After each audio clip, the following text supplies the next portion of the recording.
오늘 예배자로 살기라고 하는 제목으로 우리 하나님의 말씀 선포하겠습니다.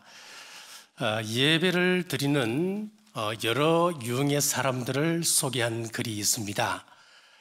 설교 시간에 강단만 멀거니 응시하는 멀대파, 주보에 밑줄을 그으며 교정까지 보는 꼼꼼파, 졸면서 고개를 끄덕이는 아멘파, 수시로 시계를 보는 안절부절파, 옆 사람과 글로 대화하는 청각장애파, 예배 후 할 일만 생각하는 염려파, 설교 시간에 혼자 성경을 읽는 나홀로파, 찬송을 부를 때 입만 뻥긋대는 건붕어파, 기도 시간에 살짝 잠을 보충하는 기회주의파, 누가 왔나 안 왔나 두리번거리는 경비파, 그리고 마지막으로 마음을 집중하여 신령과 진정으로 예배하는 순정파.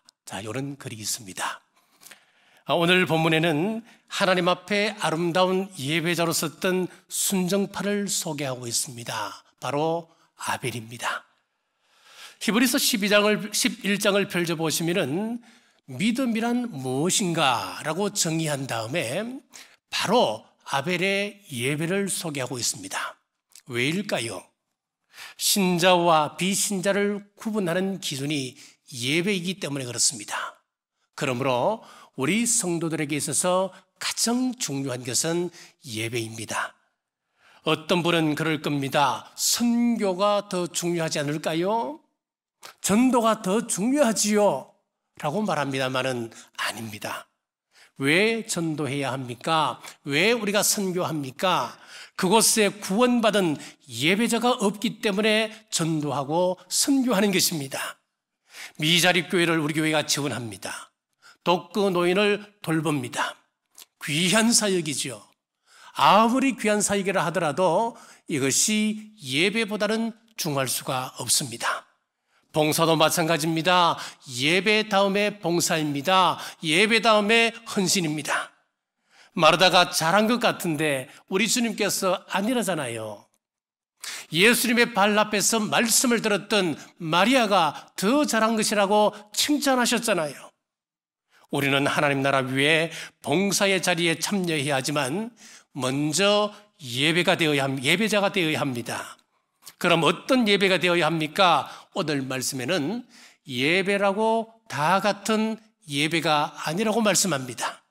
4절 말씀입니다. 믿음으로 아벨은 가인보다 더 나은 제사를 하나님께 드림으로 의로운 자라 하시는 증거를 얻었으니 하나님이 그 예물에 대하여 증언하심이라. 그가 죽었으나 그 믿음으로써 지금 또 말하느니라.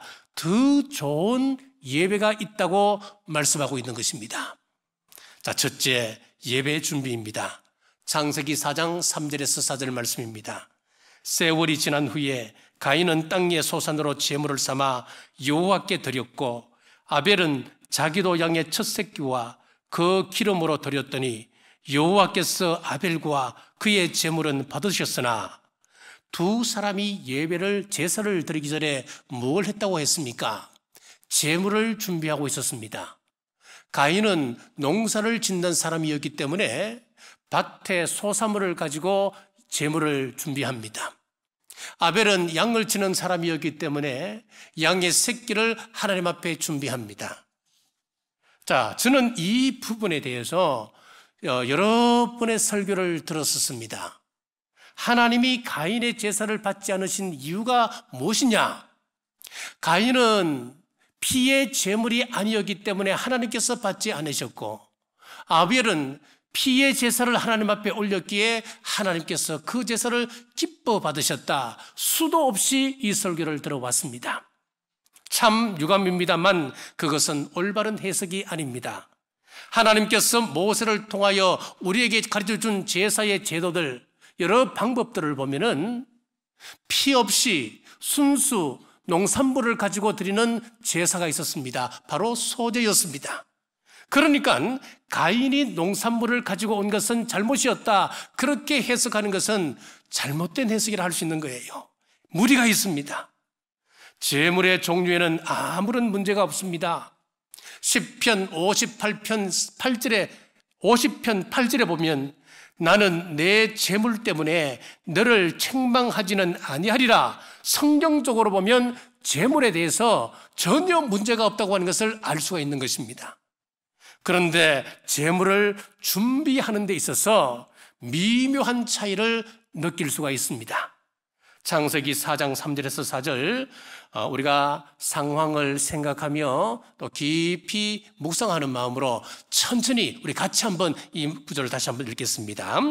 세월이 지난 후에 가인은 땅의 소산으로 제물을 삼아 여호와께 드렸고 아벨은 자기도 양의 첫 새끼와 그 기름으로 드렸더니 여호와께서 아벨과 그의 제물은 받으셨으나 어떻습니까? 혹 차이가 느껴지나요? 가인은 그냥 땅의 소산물 중 하나를 하나님 앞에 드린 거예요. 땅의 소산물 가운데 그저 손에 잡히는 것 하나 하나님 앞에 올려드린 거예요. 그런데 아벨을 보시면은 고민하고 있습니다. 하나님 앞에 드릴 제물을 고민하고 있다가 무엇을 드릴까 하다 첫 새끼 기름을 올려드렸습니다. 여기에 무엇이 담겨 있습니까? 우리 하나님을 향한 마음이 담겨 있습니다. 좀 더 귀한 것을 드려야 되겠다. 좀 더 의미 있는 것을 드리자. 좀 더 가치 있는 것을 드려야 되겠다. 이런 고민을 느낄 수 있습니다. 이 모습을 보고 성경은 아벨은 믿음으로 제사를 드렸다라고 평가를 하고 있습니다. 자, 히브리서에 따르면 믿음이 무엇이라고 정의를 내리고 있습니까? 히브리서 11장 1절에 보면 이 11장을 믿음장이라고 하는데 1절을 딱 열어보면 믿음에 대한 정의를 이렇게 내리고 있습니다. 믿음은 바라는 것들의 실상이요 보이지 않는 것들의 정근이. 믿음이 무엇이라는 겁니까? 바라는 것들의 실상이요 보이지 않는 하나님을 마치 보이는 것처럼 알고 살아가는 것, 그것이 믿음이다. 그렇게 정의하고 있어요. 자, 그러니까 지금 아벨은 예배를 드리기 전에 눈에 보이지 않는 하나님을 마치 내 눈에서 보고 있는 것처럼 의식하고 예물을 준비하고 있다고 하는 것을 알 수가 있습니다. 내가 하나님께 무슨 제물을 드릴까? 그는 준비하는 데서부터 마음이 달랐습니다. 자, 제가 어릴 때는 저뿐만 아니고 예수님을 믿는 가정에서는 거의 다 그랬을 거예요. 그때는 목욕 문화가 제대로 정착되어 있지 않는 그런 때였으니까, 자, 토요일이 되면은 주일을 준비하는 날로 알아서 샤워를 하는 거예요. 밤늦게 샤워를 하고 깨끗한 몸으로 만들고 또 옷도 주일날 입고 갈 가장 좋은 옷을 골라놓고 또 헌금도 새 돈이면 좋겠는데 미처 준비가 되어 있지 아니하면 헌돈이라도 그것을 다림으로 다 다렸습니다. 자, 미국에서 이민 목회하시는 그 목사님들의 이야기인데 그분들이 흑인 기독교인들에게서 감동받는 이야기가 하나 있대요. 이것은 한두 사람이 아니고 대부분 흑인 기독교인들은 그렇게 한답니다. 그 사람들은 토요일이 되면은 세차를 한답니다. 왜 그럴까요? 주일날 깨끗한 차를 끌고 교회에 가고 싶었어. 그리고 가장 좋은 정장을 토요일날 준비해 놓고 꼭 정장 차림으로 교회를 나간다는 거예요. 이 흑인들 기독교 이야기예요. 기독교인들. 그렇습니다. 토요일은 하나님께 나갈 준비하는 날로 이기는 거예요. 여기서부터 예배가 시작되는 거예요. 이어지는 거예요. 왜 하나님이 가인의 제물은 받지 않으시고 아벨의 제물만 받으셨습니까?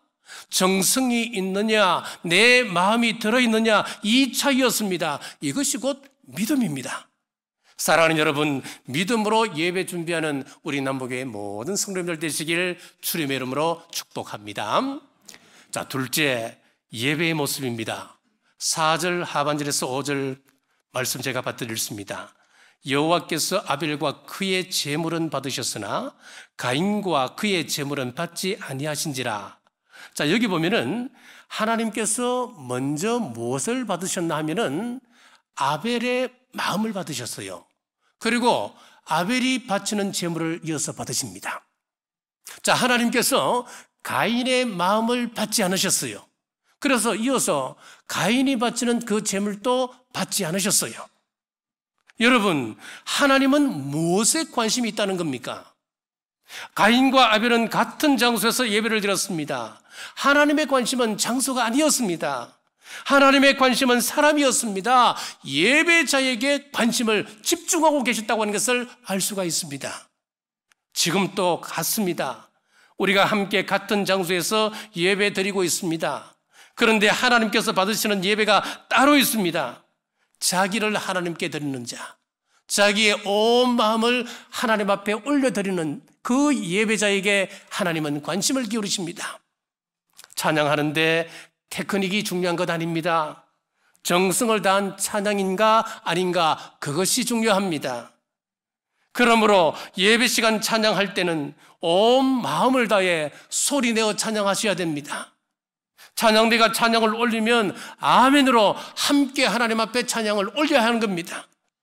예배자가 특별한 이유 없이 예배 시간 늦어서는 안 됩니다. 교회에 오셔서 몸으로 헌신하고 봉사해야 합니다. 성도의 봉사도 예배의 일환입니다. 이렇게 우리가 찬양, 기도, 헌신으로 하나님 앞에 올려드리면 우리 하나님께서 다음과 같은 응답을 주시는데, 말씀을 내려주시고 은혜를 내려주시고 치유를 허락하시고 우리에게 평강을 허락하시는 것입니다. 사람들이 실수하는 것이 하나 있습니다. 내가 예배의 판단자가 되어 있는 거예요. 오늘 예배는 참 은혜 받았다, 참 은혜스러웠다. 또 어떤 날은 오늘 예배는 엉망이야, 엉망. 이게 무슨 예배냐? 여러분, 지금 내가 누구의 위치에 있는 거예요? 하나님 위치에 있는 거예요. 오늘 찬양대 참 잘 부르네. 한국 교회 몇 프로 안에 들어? 남북의 찬양대. 그런데 오늘 찬양은 영 별로야. 저게 무슨 찬양이라고?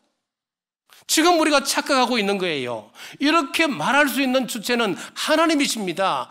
예배를 받으시는 분은 하나님 한 분이십니다. 그 판단은 하나님께서 하시는 거예요. 우리가 예배를 하나님께 드리면 우리 하나님이 보시고, 남부교회 예배 참 훌륭한 예배야. 저 예배는 가인의 예배지. 남부교회 누구누구 예배는 저것은 참 별로야. 가인의 예배야. 마음이 실려 있지 않아. 하나님께서 판단하시는 거예요. 우리가 하나님 자리에 올라가 있으면 안 됩니다. 그러므로 오늘 내가 하나님께 드린 이 예배를 우리 하나님께서는 어떻게 보셨을까? 우리 하나님께서 과연 기뻐 내가 올리는 이 예배를 받으셨을까? 이게 정상인데, 오늘 말씀 참 좋았어. 오늘 말씀 저 정도면 들을만해. 감동이 됐다는 이야기지요.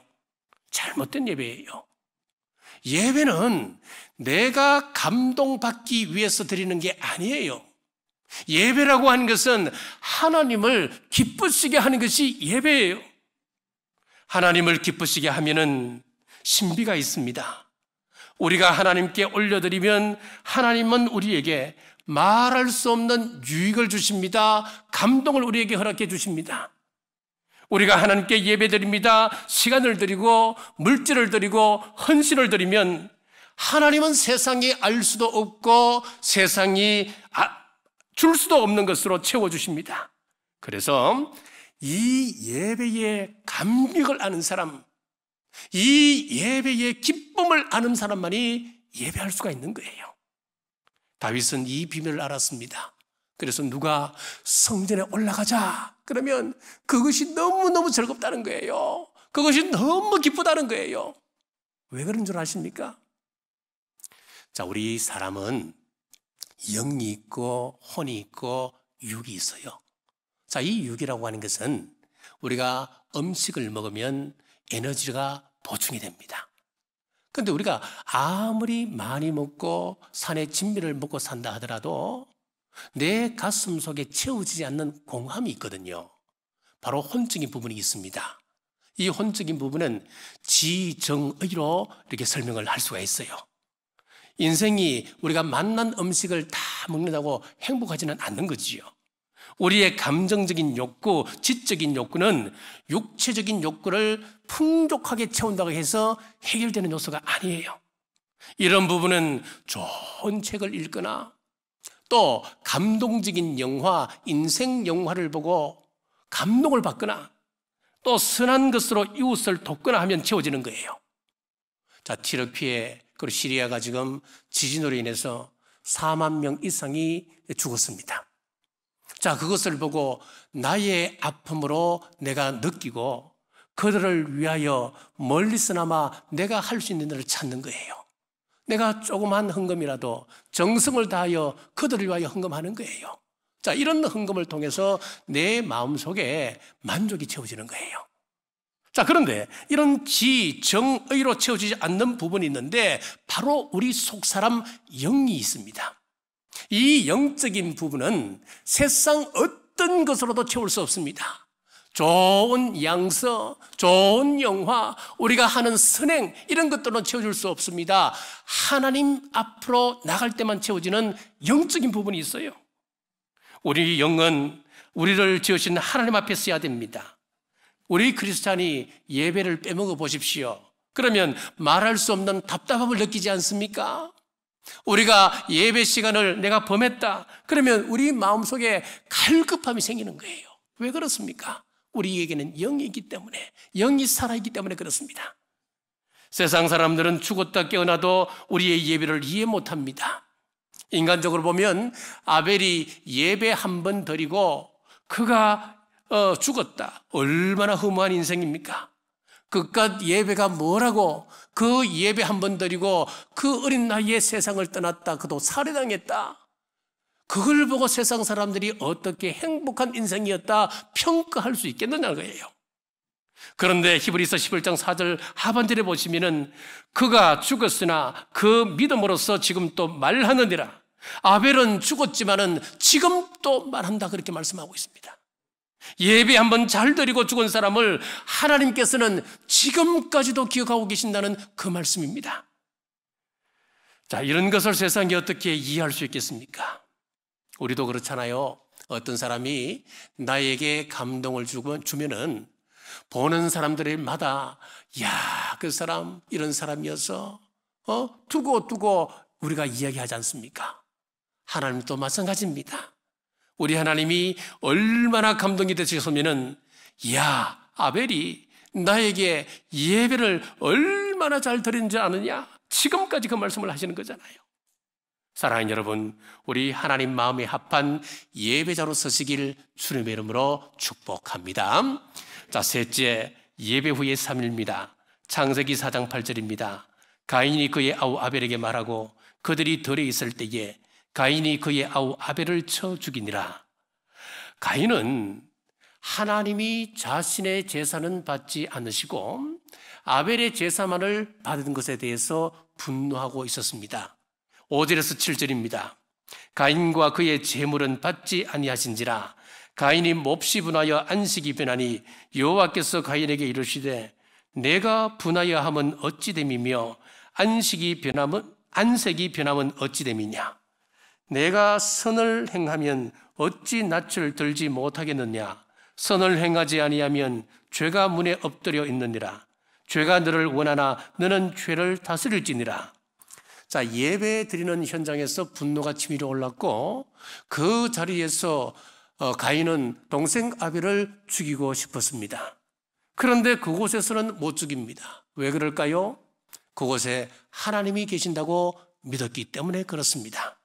그래서 어디로 불러내었습니까? 들로 불러내어서 거기서 동생을 죽였습니다. 왜 이렇게 되었습니까? 가인의 문제가 무엇입니까? 가인의 문제는 그곳에 하나님께서 계시지 않는다라고 하는 인식입니다. 하나님은 예배의 자리에만 계시는 분이십니까? 아닙니다. 들에서도 계시는 분이십니다. 어느 곳에서나 계시는 무소부지하신 하나님이십니다. 그런데 가인은 제사 드리는 곳에만 계신다고 착각했습니다. 그래서 들판으로 불러내어 죽였던 것입니다. 가인의 문제가 보이지요. 우리랑 똑같습니다. 분을 품고 예배 드리면서 김 집사, 너 예배 끝나고 나 좀 봐. 문을 열고 나가는 순간 혈기를 부리고 다툽니다. 우리랑 똑같은 것입니다. 부부가 막 싸우다가도 그래, 예배 끝나고 보자. 집에 돌아가는 차 안에서 집에 도착하는 시간까지 서로 다툽니다. 예배 시간에 계시는 하나님이 차 안에는 안 계시는 것입니까? 이 자리에 계시는 하나님이 우리 일주에서는 아니 계시는 것입니까? 이곳에 계신 우리 하나님이 여러분의 집안에는 계시지 않는 것입니까? 어디에든 계십니다. 교회에서는 말 조심합니다. 먹는 것 조심합니다. 입는 것 조심합니다. 그런데 사회에서도 그렇게 하시는가요? 가인은 예배 후 생활 속에서 하나님을 의식하지 않았습니다. 일주일 내내 종교인으로 살다가 주일날만 예배드리러 오는 삶이 가인의 제사입니다. 사사기의 삼손도 똑같습니다. 성경에 우리 삼손을 쭉 살펴보면은 우리에게 전하는 메시지가 무궁무진합니다. 그 가운데 참 의문스러운 것이 하나 있습니다. 사사기 15장에 보면은 우리 하나님의 영, 성령님이 강력하게 삼손에게 역사하셔서 그가 믿기 어려운 기적 같은 일을 베풀게 됩니다. 사사기 15장 14절에서 16절 제가 읽겠습니다. 삼손이 레히의 이름에 블레셋 사람들이 그에게로 마주 나가며 소리 지를 때 여호와의 영이 삼손에게 갑자기 임하심에 그의 팔 위에 밧줄이 불탄 삼과 같이 그의 결박되었던 손에서 떨어진지라. 삼손이 나귀의 새 턱뼈를 보고 손을 내밀어 집어들고 그것으로 1000명을 죽이고 이르되 나귀의 턱뼈로 한 더미 두 더미를 쌓았으며 나귀의 턱뼈로 내가 1000명을 죽였도다 하니라. 자, 놀라운 역사를 일으키잖아요. 그런데 이제 요즘 이제 성도님들하고 쭉 얘기를 해보면은요, 야, 성경에 나오는 이 하나님은 왜 뭐 한번 딱 들으시면은 뭐 1000명이 막 죽고 그냥 또 어떤 데는 뭐 우양까지도 그냥 한 성읍을 완전히 몰살시키고 참 잔인하다. 뭐 이런 이야기들을 많이 하시잖아요. 자, 구약을 읽어보면은 막 피 비린내가 코에서 나오는 것 그런 말씀을 하셔요. 예. 자, 그런데 제가 지금 그 이야기를 하려고 하는 게 아니고요. 지금 하나님의 역사가 이 정도 크다는 걸 제가 지금 말씀을 드리는 거예요. 그런데 이런 큰 역사를 보았으면은 그의 이후의 삶이 어땠을까?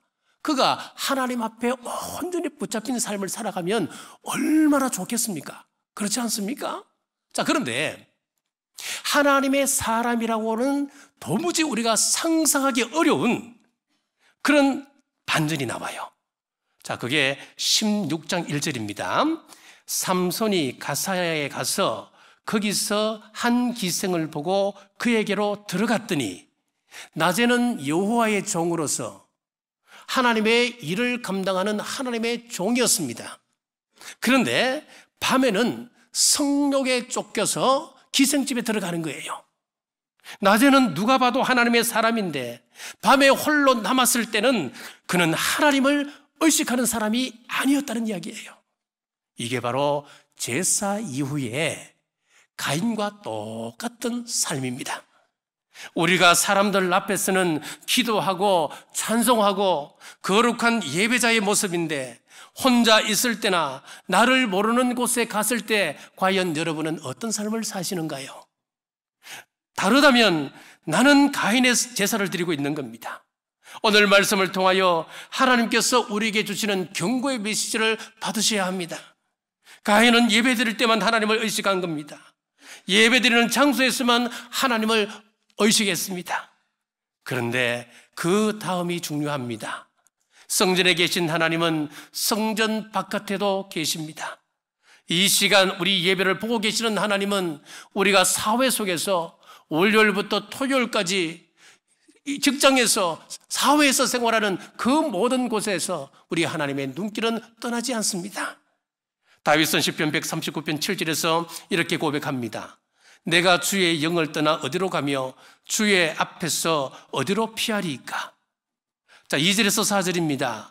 주께서 내가 안고 일어섬을 아시고 멀리서도 나의 생각을 밝히 아시오며 나의 모든 길과 내가 눕는 것을 살펴보셨으므로 나의 모든 행위를 익히 아시오니 여호와여 내 혀의 말을 알지 못하시는 것이 하나도 없으시니이다.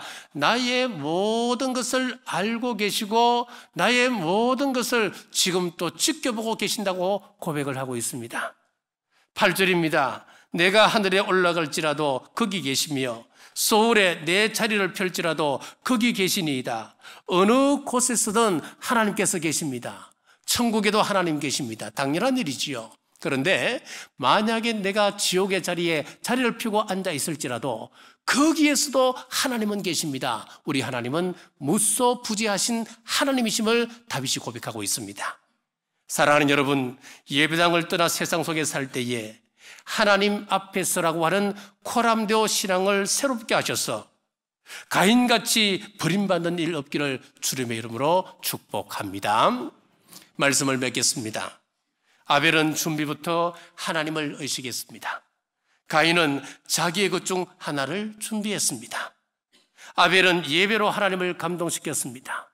그러나 가인의 예배는 하나님께서 받지 않으셨습니다. 아벨은 죽은 후에 죽었으나 예배 후에 죽었으나 끝까지 기억되는 사람이었지만은 가인은 예배 후에 하나님을 잊어버린 사람이었습니다. 사랑하는 여러분, 우리가 드리는 예배는 아벨의 제사처럼 준비부터 정성을 다하십시오.